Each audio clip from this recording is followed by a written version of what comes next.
We should be in great shape to get going here.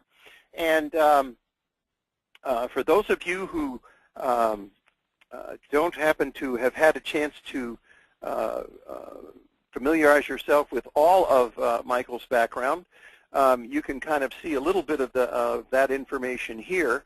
But I will tell you, one of the terrific things about having him as a resource for us today is that what he's going to be talking about is not just something that he's written about or that he has studied or all of those things. He has. And then, once you've established how you help somebody, through this kind of an exercise or something similar, it's important to then zero in on who you want to work with.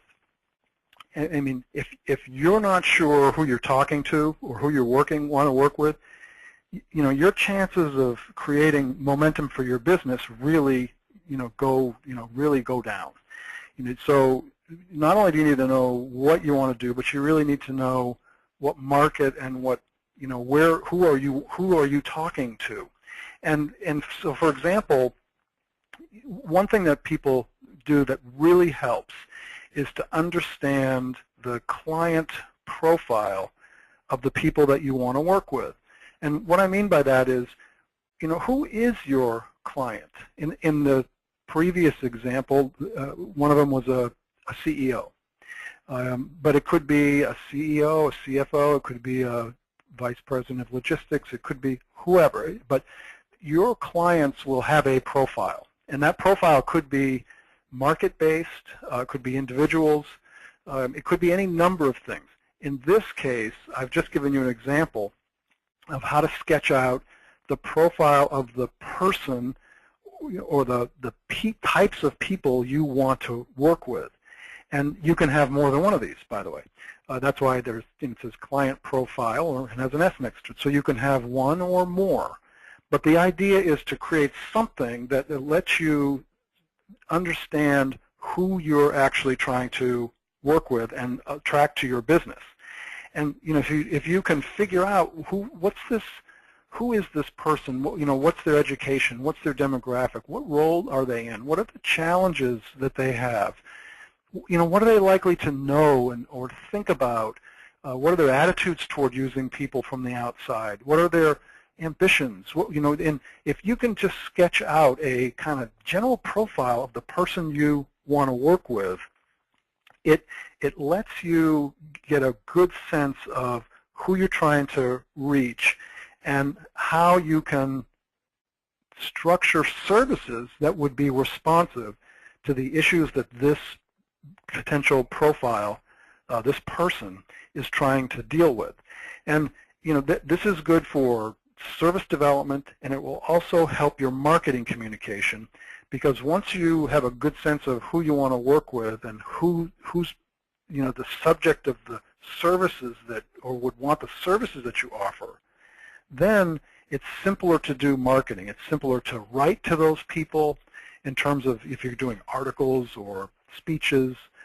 It helps self-qualify people who come to see you, because in your marketing you will express services and a perspective on the people you want to work with, and that will, by definition, attract the people you want to work with instead of attracting just everybody.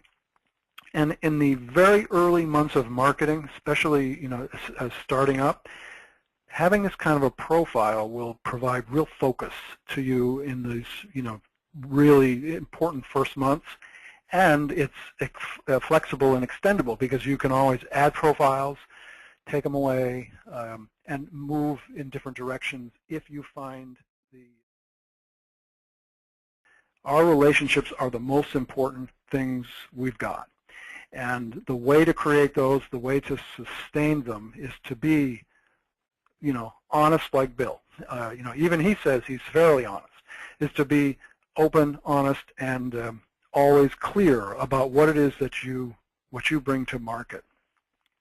So, as we just kind of wrap up here, I just wanted to leave you with that thought on the Fairly Honest Bill.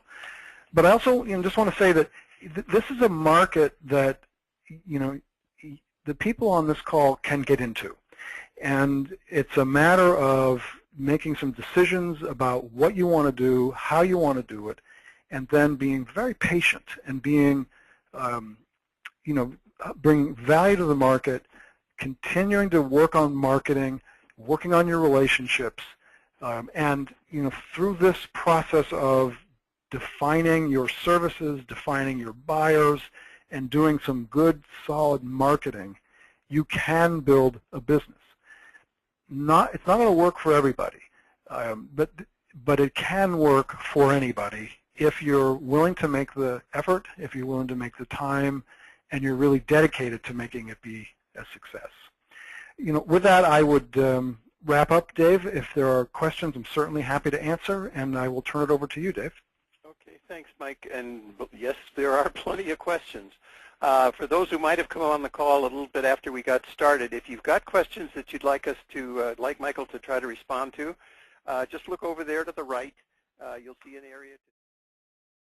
And Michael, I'm going to start with one that came in, and it says, what are the best ways, or what are the best ways to keep relationships alive when one has a large basket of relationships? Let's say 100 or more people.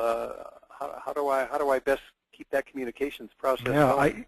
I think if you take the advice that that I've been talking about it, to create relationships, you're going to have a lot of relationships, and if you've got 100 quality relationships or more, and I bet a lot of you do, you're in really good shape, and so that's a really good place to be, and so congratulations. What you can do is try to find ways to stay in touch with your most important people more frequently than maybe some others. I mean, you could probably sort the group of people you work with and the relationships you have into those who are for whatever reason more influential for you, more important to you, as opposed to those who are maybe just more of acquaintances, and might over time become more important to you, but at the moment are not as important as some others.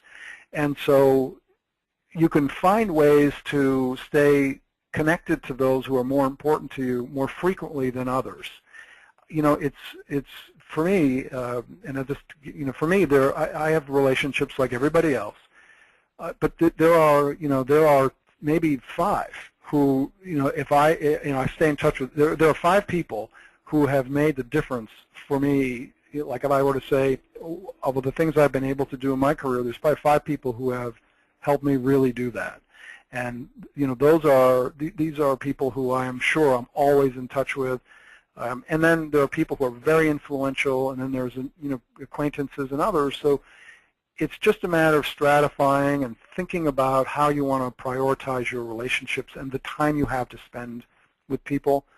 But I wouldn't let any of them go cold if you can avoid it. But I would look for ways to kind of categorize and think about ways to stay in touch with the people who are the most important.